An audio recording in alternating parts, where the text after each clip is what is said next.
அஸ்ஸலாமு அலைக்கும் வரஹ்மத்துல்லாஹி வபரகாத்துஹு. அகிலத்தின் அருட்கொடை அபூ ஹுரைரா ரதியல்லாஹு அன்ஹு அவர்கள் அறிவித்தார்கள், அல்லாஹுடைய தூதர் ஸல்லல்லாஹு அலைஹி வஸல்லம் அவர்களிடம் தங்களை குறித்து கேட்கப்பட்ட போது, நான் அருளாக அனுப்ப பெற்றுள்ளேன் என்று கூறினார்கள். இந்த செய்தி ஸஹீஹ் முஸ்லிமில் 5065 என்ற எண்ணிலே பதிவு செய்யப்பட்டிருக்கிறது. அல்லாஹு தஆலா அருள் நபி ஸல்லல்லாஹு அலைஹி வஸல்லம் அவர்களை இந்த உலகத்திற்கு அருளாக கருணையாக அனுப்பி வைத்திருக்கிறான் என்கின்ற செய்திதான் நம்முடைய சிந்தனைக்கு உரித்தான செய்தியாக இன்று நாம் பார்க்க இருக்கிறோம். அந்த அடிப்படையிலே அல்லாஹுடைய தூதர் ஸல்லல்லாஹு அலைஹி வஸல்லம் அவர்களை குறித்து அல்லாஹ் வேதமறை குர்ஆனிலே சொல்ல முற்படுகின்ற போது, தூதரே, உம்மை அகிலத்தாரின் அருட்கொடையாக நாம் அனுப்பியுள்ளோம் என்று அல்லாஹ் குறிப்பிடக்கூடிய செய்திகள் அல் குர்ஆன் மிக தெளிவான முறையிலே இந்த விஷயத்தை எடுத்துச் சொல்கிறது. அந்த அடிப்படையிலே நாம் சிந்திக்க துவங்கினோம் என்று சொன்னால், வேதமறை குர்ஆனும் அல்லாஹுடைய தூதர் ஸல்லல்லாஹு அலைஹி வஸல்லம் அவர்களும் இந்த அருள் பிளம்பு அருட்கொடை குறித்து சொல்லப்பட்ட செய்திகளை மிக தெளிவாக இஸ்லாமிய சமுதாயம் விளங்கியிருக்கிறது.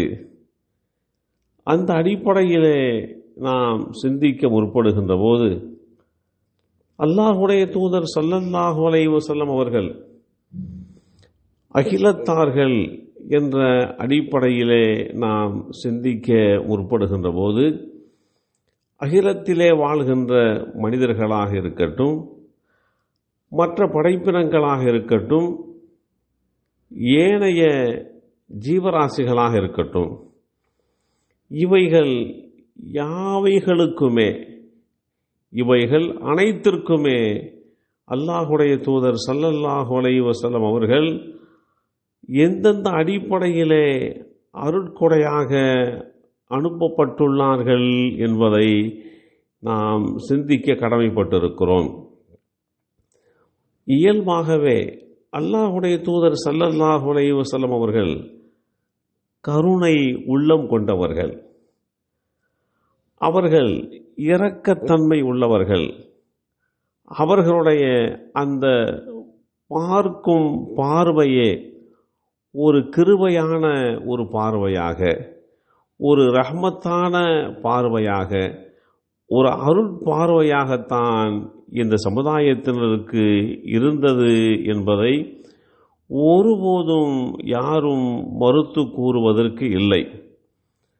அந்த அடிப்படையிலே இந்த வேதமறை குர்ஆனுடைய வசனத்திலே, அல் குர்ஆன் சூரத்துல் அம்பியா வசனம் 107, நபியே, நாம் உம்மை அகிலத்தாருக்கு எல்லாம் அருட்பிளம்பாக அருட்கொடையாக அனுப்பியுள்ளோம் என்கின்ற இந்த வசனத்தின் மூலமாக மனித வர்க்கம், ஜின் வர்க்கம், விலங்கினம், தாவரவினம் ஆகிய அனைத்து படைப்பினங்களுக்குமே அவர்கள் அருட்பிளம்பு என்கின்ற அடிப்படையிலே வந்து விடுகிறார்கள். எனவே அல்லாஹுடைய தூதர் ஸல்லல்லாஹு அலைஹி வஸல்லம் அவர்கள் மேற்கண்ட சிருஷ்டிகளுக்கும் அருட்கொடையாக அனுப்பப்பட்டுள்ளார்கள்.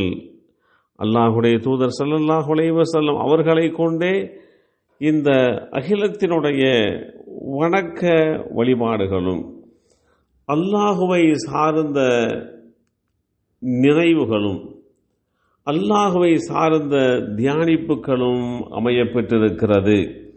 எனவேதான் இத்தகைய விஷயங்களுக்கு காரணமாக அமைந்த அல்லாஹுடைய தூதர் ஸல்லல்லாஹு அலைஹி வஸல்லம் அவர்கள் அருட்கொடை, அருட்பிளம்பு என்கின்ற ரீதியிலே இது சமுதாயத்திற்கு அனுப்பப்பட்டுள்ளார்கள் என்பதை நாம் இந்த இடத்திலே சிந்தித்து முடிவு செய்ய கடமைப்பட்டிருக்கிறோம். எல்லாம் வல்ல அல்லாஹு தாலா, அல்லாஹுடைய தூதர் ஸல்லல்லாஹு அலைஹி வஸல்லம் என்ற இந்த அருட்கொடையின் மூலமாக சமுதாயத்திற்கு கிடைக்கக்கூடிய சகலவிதமான பாக்கியங்களும் கிடைப்பதற்கு அல்லாஹ் அருள்பாலிப்பானாக. அஸ்ஸலாமு அலைக்கும் வரஹ்மத்துல்லாஹி வபரகாத்துஹு.